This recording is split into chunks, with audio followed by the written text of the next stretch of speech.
ভাই সবই তো তুমি শুনলা, আমার পক্ষে আর এই রিক্সা চালানো সম্ভব না। এখন এই রিক্সা বেচমু, তুমি কয় টাকা দেবা হেয়া কও।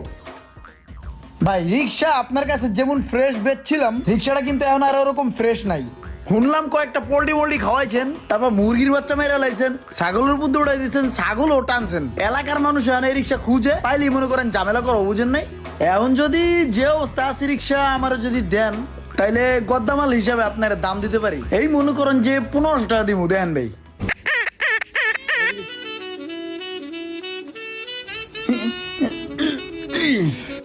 এই ধরেন 150, 500, 750, 850, 950, 1050, 1150, 1250, 1350, 70 টাকা আছে। হ্যাঁ তাহলে দিলাম হলো 1470 টাকা, ভাই 30 টাকা পরে দিমনে জায়গা।